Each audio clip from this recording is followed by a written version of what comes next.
시작하기에 앞서 구독과 좋아요 안 하셨다면 구독과 좋아요 꼭 한 번씩 부탁드립니다. 구독과 좋아요는 크리에이터에게 큰 힘이 됩니다. 제게 큰 힘을 주셔서 감사드리며 바로 시작합니다.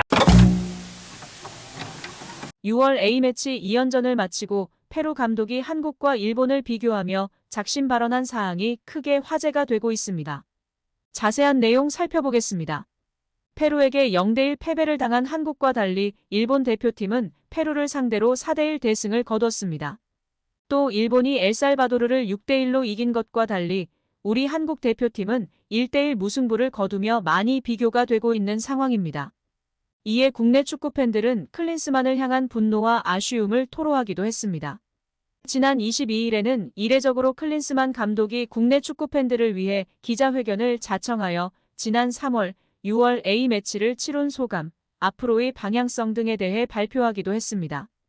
6월 A매치 2연전은 결과도 결과지만 경기력도 꽤 차이가 나며 축구팬들의 목소리가 높은 상황입니다. 이는 우리만 느낀 게 아닌 것 같은데요. 한국을 상대한 페루의 레이노소 감독도 비교적 일본보다 한국이 상대하기 쉽다고 언급하며 파장이 되고 있습니다. 레이노소 페루 대표팀 감독이 일본과 경기가 끝나고 기자회견에서 언급한 내용의 일부인데요. 좋은 결과를 내고 싶었지만 결과를 내지 못해 아쉽고 화도 난다. 이날 경기로 모든 것을 논할 수는 없다. 앞으로 A매치는 많다. 끝까지 열심히 한 선수들에게 고맙다. 라고 발언했습니다. 이후 한국과 일본 두 나라 차이점을 묻는 질문에 한 발언이 크게 화제가 되고 있습니다. 레이노소 감독은 우리는 한국 축구 방식에 잘 대처할 수 있었다. 그들은 종적인 플레이 위주로 경기를 풀어나갔기 때문이다. 반면 일본은 높은 점유율을 바탕으로 선수들이 유동적으로 움직인다. 선수들이 위치를 자주 변경하고 그 과정에서 생긴 공간을 찾아내는 팀이다. 한국과 일본 모두 훌륭한 팀이다. 월드컵에서도 좋은 결과를 냈다. 앞으로도 아시아 축구를 대표하는 팀들로서 좋은 결과를 낼 것이다. 라고 발언했습니다. 한국과 일본을 연이어 상대한 페루 감독의 소감이 뼈가 있는 말이고 그냥 흘려들을 얘기는 아닌 것 같다며 다들 공감하며 대책을 촉구해야 한다는 목소리가 높아지고 있습니다. 한 국내 축구 전문가는 클린스만 감독이 공격 선호 전술을 사용하는 것도 좋고 이를 위해 최전방에 2명 혹은 많은 공격수를 배치하는 것도 나쁘지 않다. 4-4-2 전술도 좋다고 생각한다. 그러나 4-4-2 전술의 핵심은 간격 유지인데 간격 유지가 전혀 안 되는 모습이었던 점이 아쉽다. 다음 9월 A매치데이에서는 개선된 모습을 보여주길 바란다고 발언했습니다. 클린스만 감독은 부임 때부터 내년 1월 카타르 아시안컵 우승으로 증명하겠다고 발언하고 있는데요. 과연 어떤 모습을 보여줄지 계속해서 지켜봐야 할 것 같습니다. 한편 맨시티의 실바가 사우디로 떠난다는 소식이 크게 화제가 되고 있습니다. 28살의 맨시티 대들보인 실바가 사우디로 향한다는 것이 충격적인데요. 다행히 이 빈자리는 손흥민이 거론되고 있습니다. 자세한 내용 살펴보겠습니다. 스포츠 전문 매체 ESPN은 22일 실바가 사우디아라비아 리그로 향할 것이다. 이적 마무리 단계라고 스페인 매체 마르카를 인용 보도하며 주목받고 있습니다. 이어 이 실바는 올 여름 7천만 유로, 약 998억 원의 사우디 리그로 이적할 것으로 알려졌습니다. 파리 생제르맹과 바르셀로나 역시 실바 영입에 관심을 가지고 있지만 포르투갈 국가대표 선수인 실바는 사우디로의 이적이 유력하다고 전했습니다. 또 실바는 2025년까지 맨시티와 계약돼 있다. 하지만 새로운 도전을 위해 맨시티를 떠나고자 한다. 실바는 지난 시즌 펩 과르디올라 맨시티 감독 밑에서 중요한 역할을 했다. 모든 대회 통틀어 55경기에 나서 7골 8도움을 기록했다고 설명했습니다.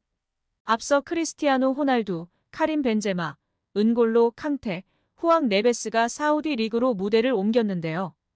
이제 실바까지 합세할 예정입니다. 리그 몸집을 키우고 있는 사우디는 멀리 내다보고 있습니다.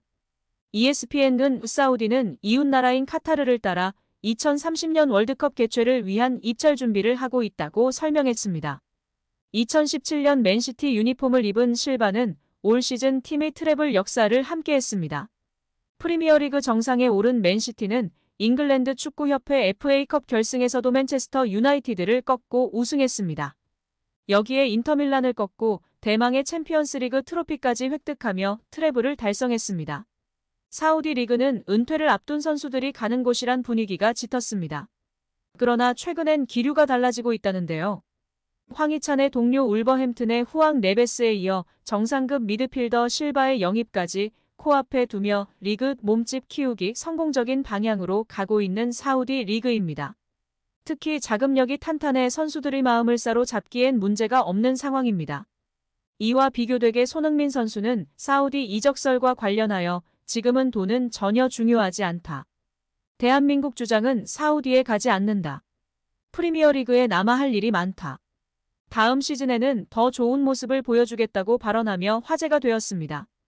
여기에 데일리메일에서는 실바의 이탈로 맨시티 공격진에 손흥민을 영입해야 한다고 주장하며 화제가 되고 있습니다.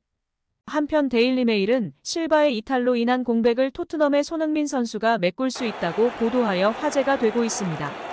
매체는 맨시티의 공격은 양윙들이 크게 벌리면서 공격을 주도하니 더욱 효과적이고 공격적인 모습이었다. 여기에 중앙의 혼란의 가세로 인해 더욱 탄탄하고 결정력이 올라간 모습이었다. 맨시티는 정말 환상적인 시간을 보냈다. 그러나 이제 떠나는 선수들이 많이 있다. 귄도안, 마레즈, 실바 등의 미래가 불투명한 상황이다. 이제 맨시티는 공격력과 팀에 헌신할 수 있고 골을 결정지어줄 수 있는 베터랑 공격수와 미드필더 등을 영입해야 할 것이다. 귄도안은 바르셀로나로 이적을 확정지었다. 귄도안을 대체할 중앙 미드필더 전천후 유형의 선수가 필요할 것이고 마레즈, 실바를 대체할 오른쪽 윙 포워드가 필요하다. 최근 실바의 사우디행이 임박했다. 실바의 대체자로는 손흥민이 적합하다. 케빈 데브라위너와 호흡하며 아기자기한 플레이를 하기보다는 직선적이고 공간을 활용할 줄 아는 선수가 필요할 것이다. 골 결정력까지 갖춘다면 더욱 좋을 것이다. 필포든 역시 오른쪽을 감당할 수 있으나 귄도안의 자리에서 뛸 가능성도 있다. 그렇다면 현재 프리미어리그 매물 중 산초 손흥민 말고 적당한 선수가 없고 가장 최고의 옵션은 손흥민이다. 뮌헨에서 실패하고 돌아온 마네보다도 손흥민이 낫다. 마네는 뉴캐슬과 연결되고 있다. 라고 발언했습니다. 한편 국내 축구 전문가가 손흥민, 김민재, 이강인 등에 대한 이적설에 대해 경각심을 가져야 한다는 취지로 발언한 것이 화제가 되고 있습니다. 유명 기자들이 축구 선수들의 이적설에 대해 보도할 때 그들의 출처가 맞기도 하지만 틀린 경우도 상당히 있다는 것인데요. 아주 유명한 기자들도 틀린 때가 있기 때문에 최종 오피셜이 날 때까지는 참고만 하는 것이 가장 좋다고 소신 발언을 하며 주목받고 있습니다. 지난 토트넘에 무리뉴, 콘테가 올 때에도 어떻게 세계적인 명장이 토트넘에 오냐며 믿지 않는 사람들이 대부분이었는데요. 실제 링크가 났었고 결국 부임을 했습니다. 그러나 링크가 났어도 이적이 완료되지 않는 경우도 허다하기 때문에 정말 최종 오피셜이 진짜이며 그 이전의 링크들은 가십거리로 생각하면서 참고용으로만 살펴봐도 좋을 것 같습니다. 김민재, 이강인, 손흥민 선수도 많은 링크가 나고 있는데요. 곧 오피셜로 좋은 소식 들려주시길 응원하겠습니다. 오늘 영상은 여기까지입니다. 우리 구독자분들의 생각은 어떠신지 궁금합니다. 댓글로 의견을 남겨주시면 감사하겠습니다. 끝까지 시청해주셔서 감사드리며 다음에도 더 좋은 영상으로 찾아뵙도록 하겠습니다.